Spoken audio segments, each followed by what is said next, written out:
Tumsifu Yesu Kristo. Karibuni tena ndugu zangu katika tafakari hii ya kipindi hiki cha kuelekea Pasaka. Na kwa kweli Alhamisi Kuu tayari ni mwanzo wa Pasaka, ni mwanzo wa maadhimisho ya Pasaka. Mwanaliturujia mmoja alisema kwamba tukitaja adhimisho la Pasaka tusiegemee tu katika kufikiria lile kesha la Jumamosi au ile siku ya Jumapili, bali kwa kweli Pasaka inaanza tangu Alhamisi Kuu. Na hata kanisa ndivyo linavyoita siku hizi tatu kubwa za Pasaka, Alhamisi, Ijumaa na Jumamosi, yenyewe tayari zote ni siku kubwa za Pasaka, kwa sababu fumbo la Pasaka sio tu kuhusu kufufuka Bwana, bali ni fumbo lote la ukombozi, mateso, kifo na ufufuko. Liturujia ya Alhamisi Kuu, kanisa linaweka mbele yetu masomo kutoka kitabu cha Kutoka, somo la waraka wa kwanza kwa Korinto na Injili ya Yohane. Kwa kuwa Alhamisi Kuu kwa kweli inahitaji mafundisho mengi, tutachagua machache. Liturujia inaanza kwa somo la Agano la Kale, kitabu cha Kutoka, ambapo tunaona Pasaka ya Kiyahudi, pale ambapo Musa anatoa maelekezo ya namna ya kuchinja, namna ya kula na kadhalika. Kama tunavyofahamu, Pasaka kwa asili ni sherehe ya Kiyahudi, wakikumbuka hasa jinsi walivyookolewa katika utumwa wa Farao kule Misri. Lakini ilikuwepo ibada iliyofanyika, ibada ambayo Musa alielekeza kuchinja mwanambuzi asiye na hila, asiye na dosari, mwanambuzi au mwanakondoo safi. Na tukio la kuchinja halikuwa tu lifanyike kule Misri, bali Musa alivyofundisha ni mwanzo wa miezi, na ipo tarehe ya Pasaka kila mwaka. Na hivi wana wa Israeli waliendelea kusherehekea Pasaka kila mwaka, waliendelea kukumbuka kila mwaka tukio la Mungu la kuwatoa kule. Kumbukumbu hii ya kila mwaka ilikuwa sio tu kumbukumbu kwa maana labda ya kukumbuka ile tarehe walipotoka kule, bali ni kuweka uwepo wa Mungu kati yao, wakiamini Mungu aliyewaokoa katika mkono katili wa utumwa wa Farao ni Mungu ambaye bado anaendelea kuwategemeza. Kwa hiyo Mungu yuko nao kila mahali na muda wote. Lakini mara moja kwa mwaka ilikuwa lazima kufanya adhimisho hili kubwa. Na baada ya kutoka, baada ile ibada ya Pasaka ya kule, baadaye kwa maelekezo ya Mwenyezi Mungu, Musa atahusimika ukuhani wa Haruni ama ukuhani wa Kilawi.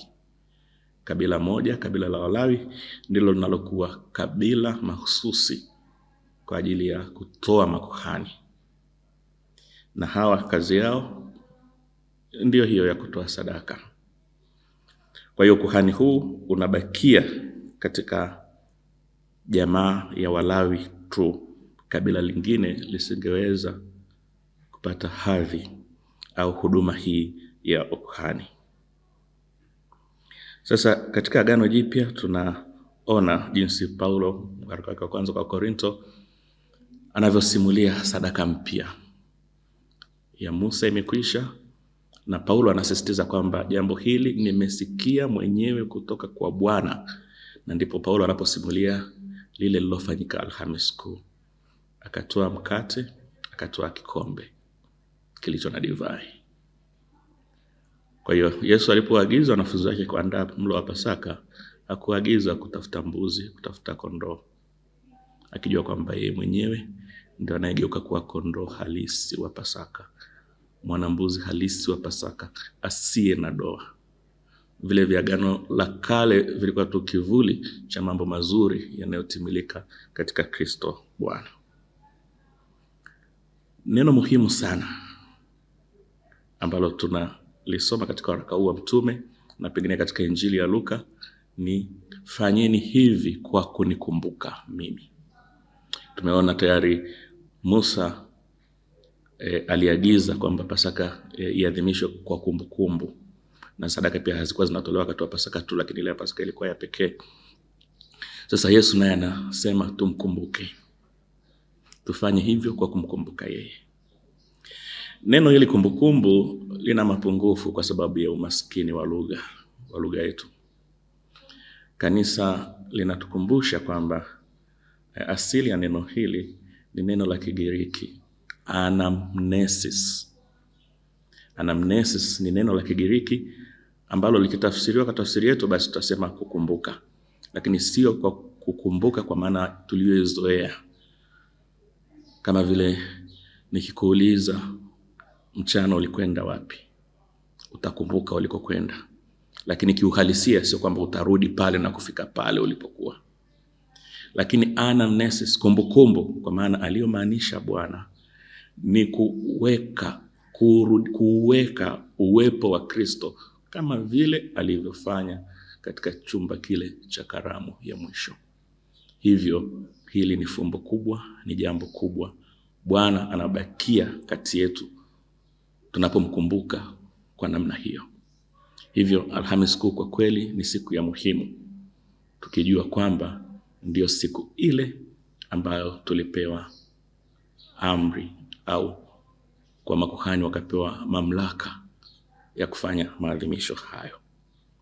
Kwa kama vile Musa baadaye atakavyotengeneza ukuhani au atakavyounda kwa maelekezo ya Mwenyezi Mungu ukuhani wa Kilawi, Yesu sasa naye anatengeneza ukuhani. Kwanza yeye mwenyewe kwa tendo hili anakuwa kuhani.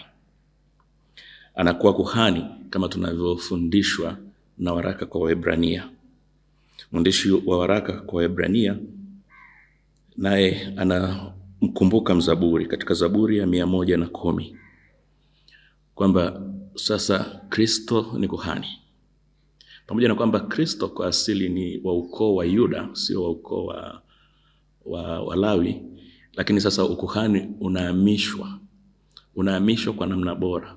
Sio kwamba sasa ukuhani utakuwa chini tu au haki tu ya wale walio wa ukoo wa Yuda, hapana. Bali unakuwa ukuhani kwa mfano wa Melkisedek. Tunafahamu simulizi la Melkisedek katika Agano la Kale. Yule mtu wa kuhani wa ajabu ambaye maandiko yanasema hatujui mwanzo wa siku zake wala mwisho wa siku zake, ambaye mwandishi wa Ibrania anamfananisha Melkisedek na Yesu mwenyewe, kwa sababu Yesu naye ana sifa kama za Melkisedek. Kwa hiyo Kristo sasa anaondoa ule ukuhani ambao kwa kweli ulikuwa ni kama kivuli wa Aroni wa Lawi, na anasimika ukuhani wa Kimelkisedek. Na anapojisimika yeye kuwa kuhani wa Kimelkisedek, kama mwandishi wa waraka kwa Ibrania anavyosema akinukuu Zaburi, ni anatimiza kile kilichoandikwa. Bwana amemwambia Bwana wangu, wewe ndiwe kuhani milele kufuatana na utaratibu wa ukuhani wa Melkisedek.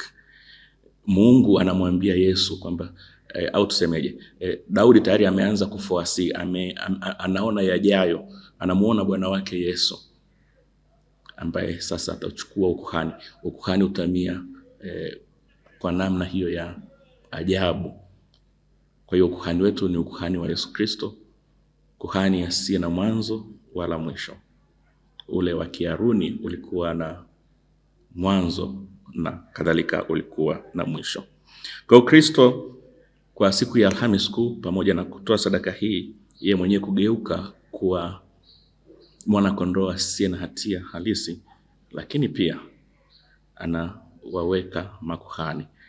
Wa mwanzo ni hawa 12 aliyowaweka, ambao aliwaagiza wayaadhimishe mafumbo haya ya kutangaza kifo chake mpaka atakapokuja, kama tunavyokiri katika kila adhimisho la misa.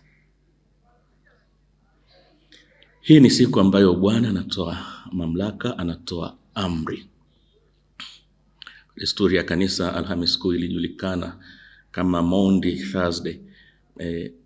Neno Maundy kitokana na neno mandatum, neno la Kilatini, amri au kupewa mamlaka.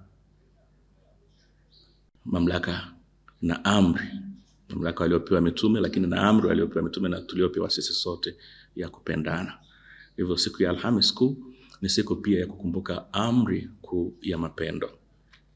Wimbo wa kale wa Kilatini unakariri maneno haya ya Bwana: Mandatum novum do vobis ut diligitatis invicem.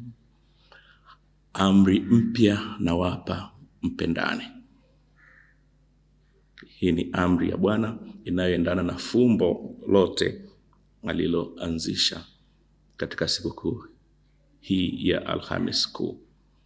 Na kulingana na wanaliturujia, adhimisho la Alhamisi hii litaendelea mpaka mkesha wa Jumamosi, mkesha wa Pasaka. Adhimisho hili ni endelevu. Baada ya misa, padre hatasema nendeni na amani, na Ijumaa Kuu padre ataanza ibada bila ishara ya msalaba, na adhimisho hili litakoma baada, au tuseme litafikia kilele baada siku ile ya mkesha wenyewe wa Pasaka. Kwa hiyo nawaalika ndugu zangu, tutafakari kwa makini siku hizi kuu muhimu 3 zinazotukumbusha wokovu wetu. Tumsifu Yesu Kristo.